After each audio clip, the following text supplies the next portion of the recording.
Ehud Olmert heads off to Washington over the weekend for his first trip as Prime Minister and a critical meeting with President Bush. For an Israeli leader, every meeting with an American president is crucial, but none more so than his first as Prime Minister. As Olmert prepares to set out, however, what is notable about this trip is just how much the political knives are out, not in the United States capital, but here in Jerusalem.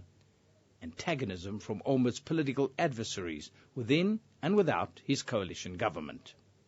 The reason is wariness or concern or fear that the newly installed Prime Minister will actually succeed in selling his concept of a unilateral withdrawal from part of the West Bank, and that he will gain U.S. backing for that policy. Withdrawal in Israeli political parlance now goes under the semi-official term regathering. Either way, what it boils down to is Olmert's determination to redraw the border between Israel and the Palestinians in the West Bank, a policy which will require the uprooting of tens of thousands of the Israelis who have settled in those areas since 1967. Many within Israel are indeed skeptical about Olmert's intention and his ability to carry the plan to fulfillment.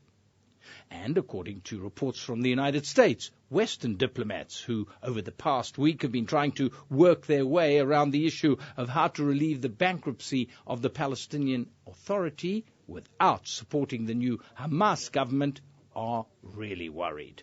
What apparently worries them is not Hamas, but this Olmert determination to press on with Israel's unilateralist approach in the West Bank and to engage in another withdrawal like Israel did in Gaza last year, again without coordination with the Palestinian leadership. If that's what worries them, they should indeed be worried. It's precisely where Israel is headed. But should it be the cause for worry? A World Restored was the title of the first book written by Henry Kissinger, one of the great statesmen of the last century. In it, Kissinger wrote the following. Statesmen, he said, must be judged not only by their actions, but by their conception of alternatives. Yet the most intractable conflict of the century, that between Palestinians and Israelis, eluded even the wisdom of the statesman who prided himself on just this issue, the devising of conceptions of alternatives. With regard to Ehud Olmert, clearly he is much too fresh as national leader to resolve the question whether he will become not only a major leader, but also a statesman. But one thing is already clear. Olmert has already met the Kissinger challenge head on. He is positing a conception of an alternative.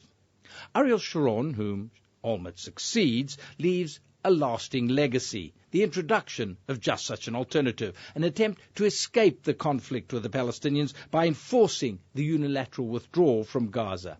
But remember, it was Ehud Olmert who initially provided the conception for Sharon's action strategy. But why do I insist that this is a moment of truth for Israel, which Olmert seems set on grasping? It's because it goes well beyond a policy conception. It's because for the first time since 1967, the Israeli people seem to have internalized the need to forgo the lion's share of the West Bank. For the 39 years since Israel conquered the West Bank and East Jerusalem, metaphorically, the Israeli mindset has remained in the mold created back then in 1967 by then Defense Minister Moshe Dayan. We await a phone call from the Arabs to sit down to discuss peace, said Dayan.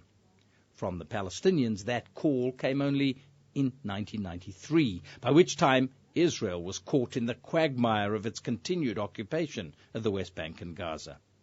Now, however, the Israeli people seem ready to adjust their attitudes to the future of those territories.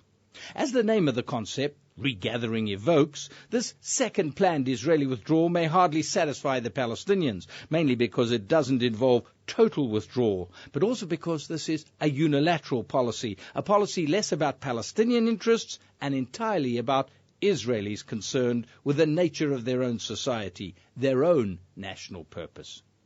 Peace is considered the obvious alternative to the continuation of any conflict. The interlude of the peace years of the 90s promised an end to Israeli occupation through negotiation for peace. In reality, though, Israel never gave up its control over the Palestinian territories, nor did peace materialize. It's precisely because of their experience of the occupation and of a conflict which simply would not end that Israelis are looking to an alternative policy, that they may be prepared even to enforce it unilaterally, all just to ensure that 39 more years of occupation won't occur and that there won't be continued active confrontation with their Palestinian neighbors. And what Olmert hopes for is that if he is able to convince President Bush to accept, even temporarily, the merits of new borders, which he plans to establish in the West Bank, that would imply U.S. acceptance of the need for an alternative a la Kissinger, the concept that there has to be an alternative to absolute peace. This alternative to peace may indeed amount to less than the ideal, the quest for an end of conflict, the concept which has been the accepted conception for generations of statesmen of how to resolve the confrontation between Palestinians and Israelis. But it has taken a full generation and a half to get Israelis to this moment of truth. And for the moment, unilateral regathering, partial withdrawal in exchange not for peace but for separation from the Palestinians looks to be the only alternative. Ehud Olmert seems to have realized that mindset of the Israeli people, and he seems to mean to make it the new Middle East reality, with, he hopes, the backing of a man considered a strategic friend of Israel in the White House.